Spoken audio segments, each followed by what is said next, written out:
Hey guys, before I want to start the video, I want to thank you guys for the immense, overwhelming, good, positive support that I got from my previous video.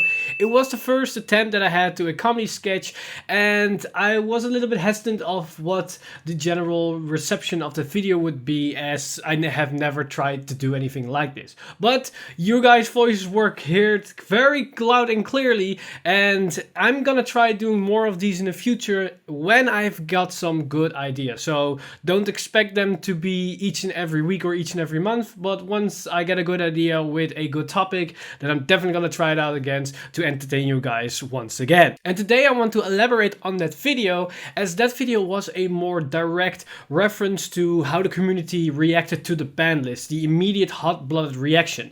And today I want to elaborate on that fact and discuss what this ban list might mean for the upcoming meta. How is this meta going to change? Which decks are going to perform the best in the new environment, as a lot of regionals are going to come out very soon, some basically the day after the ban list is hitting the format.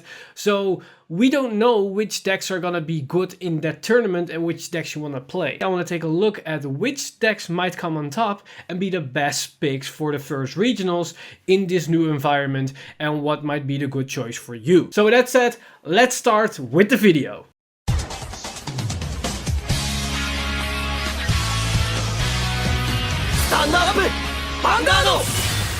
Hey Cardfighters, today we're going to take a look at what the new meta is going to be after the new ban list had hit. So for anybody that isn't up to speed, Bushrod announced a new ban list that's going to hit our format on the 20th of September, so mid next month. And for those ban lists, we've got a new hit for Gold Paladin, Oracle Think Tank, Bermuda Triangle, and Nubatama. So a lot of these decks that were performing very well are now going to be reduced in playability and might even just fall off the meta entirely for the upcoming tournament season. So what we knew before this ban list is going to hit the format is that the decks that were performing the best in the current meta were of course the Neo Nectar Token Rush, Oracle Think Tank with the new Ichikishima, Bermuda Triangle with mainly the core around Angie, and of course the Ezell Superior Right Chain, and don't forget Luard that was doing pretty well with their new stride in the form of Morfessa. So we had 5 decks that were considered to be top tier. Those were the most favorable decks to win a tournament. However, with the new restriction list, we can remove Oracle Think Tank from this equation, because the loss of their Ichikishima stride as a first stride kill option is going to hinder them very significantly, as they are losing a lot of steam in a lot of early game. Also, we can remove Bermuda Triangle from the top tier spots, as the loss of Ellie as a very strong G-Guard, as well as the consistency engine with Anj, is gonna limit their early game potential, as well as to do crazy stuff once they go into striding very drastically. So those 2 decks are gonna fall off of top tier status. They might still be playable in the format with other kinds of strategies, but they're nowhere near to gonna be top tier in my perspective. So with that said, what is going to be top tier with the new format? Well, a good obvious inclusion is of course the token rush strategy for Neo Nectar. They were a very strong deck before the ban list, and they had some competition with the early game against Ezell, as well as Ichikishima and Ange could keep up with them very well. They beat out Luard in the early game in most consistent way, so that was one of the main issues for Luard to be a very good performing deck in overall in tournament season, because Neo Nectar was beating them in the early game. So we can basically say, with the limitation on Oracle Think Tank and Bermuda Triangle, as well as a little bit on Ezell, is that Neo Nectar is gonna shine pretty damn well in this new season. So expect them to be a top tier player. However, with that said, we can also include Luard in this new top tier, because they were already performing pretty damn well. Even against Neo Nectar, they could still win some matches when they were playing into their outs. As well as with the elimination of Ichikishima, Ange, and with the hit on Gold Paladin, makes them still a very good consistent deck. So there's no reason why to not include them in a top tier list as well. This one might be a little bit odd to some to you out there, but anybody that has been playtesting with the new cards and even with the hit we can still include Ezell in a top tier position. Yes, they lost their superior right chain cheese engine, but they didn't lose the entire engine at all. They can still run the new Criff as a starter and play the bow mains and the new Ezell to have that engine still live. They now need 2 cards instead of 1, but they can still do it. However, they can still run the old Criff in their main deck at 1 copy, 2 copy, 3 copies, 4 copies, depending on how many you want to play, and they can still perform pretty damn well. Also, they can choose to play the new Wonder Ezell to go for the complete superior right chain engine to just place your bets on that part alone. So remove the right on the grade 3 with the old Wonder Ezell to keep generating more Excel markers, and just go for the superior right to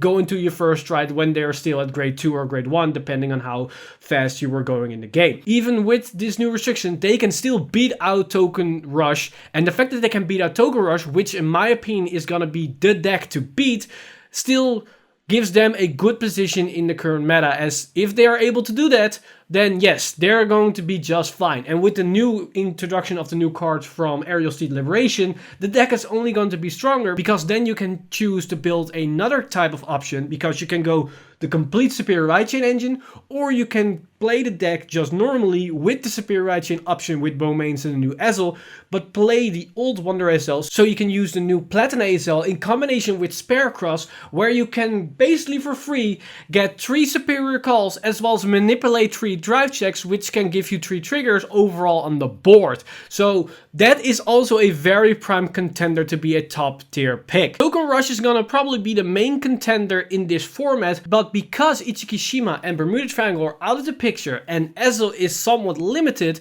and we're having a less aggressive early game, besides of course Token Rush and Luard to some extent, I think we're gonna see a resurgence, and a big one, in the form of Mega Colony Ghidorah, because Ghidorah is gonna be the answer to the new Token Rush, as everything for the Token Rush engine is about superior calling units. Their tokens are superior called.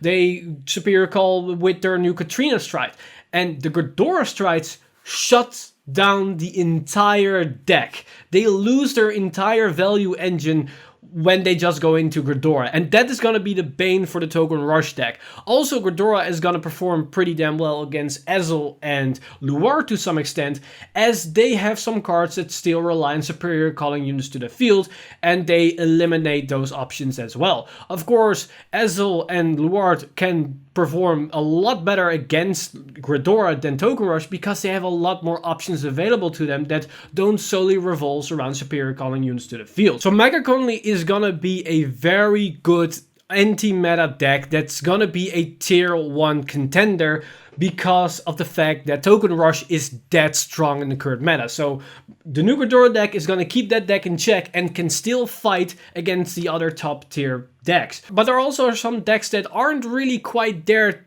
for top tier spots, but maybe with the current meta, how it's going to be shipping, they're still open to a lot of options.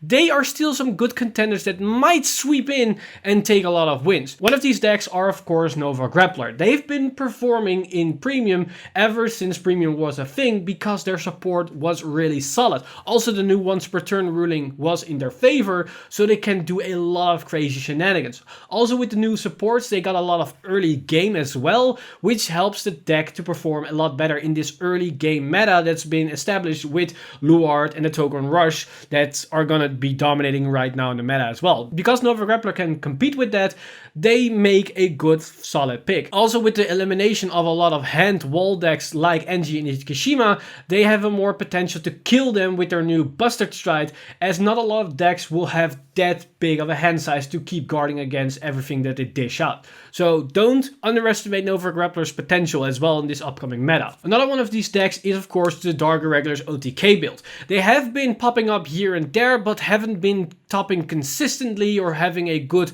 general result. But with this new open meta, there is a chance for them to shine, because it might be that that Ange or that the Ichikishima deck was holding the deck down. It depends how well they're gonna perform against Gridora as well as Neo Nectar and Luard. That will decide if they're gonna be a top contender or not. But we have seen some success and we know what their kill potential are, and they can definitely kill on first try. So there is a chance for them to get a seat in top tier position. But I'm not 100% sure if it will be the deck to go for, as we haven't had some clear results in the past few months when the new Gastile strat was revealed. Another one of these contenders is of course Pale Moon. We haven't really seen that much tops or that much results from them, but they do have a lot of consistent ways to do some infinite loop shenanigans or a lot of multi-tacking, and there's free stride that enables them to have a free rearguard call as well as a second Vanguard attack for no cost. Can give them a lot of powerful pressure, and with the new early game that we're gonna get with the Silverthorn engine, might be able to push them over the edge with the elimination of something like Ichikishima and Ange. And with the amount of pressure that they already got with the past support and the upcoming new support, we might see a meta where Pale Moon will be a top contender. But we have to wait and see how good they're gonna perform with this new format, because something like Gridora is going to be a hinder to them, but it depends on how good Gridora is going to perform and how much Gridora we're going to see in each and every single tournament. Now, we also got some dark horses, and these are basically decks that you might not consider them to be top tier or a very low or a very top 2-tier deck that can have some consistent tops. These are decks that might suddenly sweep him, win the entire tournament, and then we never see them again because for some obvious reason that they aren't really that consistent or they were lucky, but they do have the potential to win a tournament because of a certain interaction within a current meta. For this particular meta, where we don't have a lot of information, there are a few decks that come to mind. One of these decks are the Melody Bermuda deck. This is basically the Melody deck that we have in Standard with some extra things, basically a G-Zone attached on top of them, and that's where you go with it. That might not sound very strong for Premium, but because we're going into a early game meta where a lot of the plays are going to happen on grade 2, grade 3, and then first try kill, this might be strong enough or good enough to actually win games, because Melody is all about the early game. And in Premium, we don't have the restriction where you cannot play the grade 2 chocolate with the Melody cards. So you can just run the Melody standard build that you have right now, attach a G-Zone to it, maybe have some extra utility cards splashed into him, and that's about it. And we know how strong that deck can be, and it can roll over an entire game from grade 1 to grade 3, and then when they want to stride, they can, and then kill their opponent. But it is a very consistent deck, and it might be good enough with the early game consistency that it can win games in Premium. Also, one of these decks that we shouldn't underestimate is Nubatama. Even though they got a hit with Jamio Kongo and Rin, doesn't mean the deck won't perform, as they have a lot of nasty interactions and very painful cards still to their in their arsenal and to the disposal, and some players might figure out a certain build that can just go rampant, as Nubatama with Premium cards with dominate abilities and that kind of stuff can be very deadly. And if a lot of players aren't prepared to it, because a lot of people might not take the deck serious and might not play test against it, if somebody makes a good enough list or is consistent enough with the deck, they can take an entire tournament and win it, because nobody has been preparing for it because they didn't take it serious. So I think Nubatama is also a dark horse deck that can just suddenly take the win just by surprise. And the last one I want to highlight is a very unorthodox one, because we haven't seen this deck perform in a long time, and that is Link Joker. And the reason why I wanted to bring up Link Joker is because Link Joker has a lot of different playstyles. We have the Chaos with just locking the board and slowing down the game. We also have the leader Messiahs, or just the leaders for the rush game. And either of those builds can win, because the leaders is just a very strong early game rush build. It depends on how good they are in the early game with this current meta. But where I want to go towards is more on the Chaos side for Starfaders, for just locking down the board, because they have early game cards as well as late game cards, and they can shut down a lot of these top tier decks. They can shut down Luard as well as Neo Nectar, as well as the new Gridora build that might come up, because they don't really have access to unlockers or that kind of stuff. The reason why Chaos wasn't really that prevalent was because a long time we had the Alfred support, and Alfred had an unlocker that they can just tag in their G-Zone, and that was a hindrance to Link Joker, as well as Nova Grappler was very prevalent. But in it, just seeing what the top decks are, the only one that is a counter to them is Ezell. And even though Ezell has a stride that counters them, you basically force the Ezell player to go into that stride if they play it in their G-Zone, because it can happen that they just didn't put them in their G-Zone. It isn't a good stride, it's just an anti-Link Joker card, and seeing this Link Joker hasn't been performing at all in the last month, Ezell players might put that card out of their G-Zone for some reason. And even if they play it, forcing them to go into that stride is a good thing, because they didn't go into a multi-attack stride. Also, with the introduction of the new glue ball, that stride isn't really that much of a counter, because they unlock everything and then they need to retire all those unlockers. So they basically retire their entire field. That's not a bad thing for a Link Joker player if they're forced to play against Ezell. But just in general, they have some good options with the old cards that are still very good, but sadly weren't in favor with the previous meta, because the environment wasn't suited for them. This new meta might be suited for them and suddenly give them a upper hand on the current decks, and suddenly we have an arise in Chaos, maybe Messiah or the leaders, or Messiah the leaders, but we have to wait and see how that might turn out. So basically, to summarize this video, my prediction what's going to be top tier is going to be Token Rush Neo Nectar, Luard, Gold Paladin Ezell, and the new Gridora counter strategy. Then for top tier contenders, but probably won't be as consistent as the top 4 decks that I just described, are going to be Pale Moon, Nova Grappler, and Dark Irregulars OTK. And for some dark horses that might not be that consistent or that viable, but for some reason have a chance to take the entire tournament by storm, are going to be Nubatama, Link Joker, mainly Chaos, and Bermuda Triangle Melody. Of course, these are my predictions and what I think is going to be competitive, viable with the information that we have from the previous meta and with already some playtesting around the globe. However, it's still in unknown territory, as this is a pretty big ban list, and we still cannot comprehend the entire repercussions of this ban list, as there might also be some random deck out there that has been suppressed by maybe Oracle Think Tank, Ichikishima, or Bermuda Triangle, that wasn't suppressed by any of the other premium meta decks, but now that that deck is out of the way, then suddenly this deck can perform insanely well and comes out of nowhere and takes the entire meta or an entire tournament by storm, and we see some random tops like Mega Colony with machining or something like that, or we see Tachikaze going wild.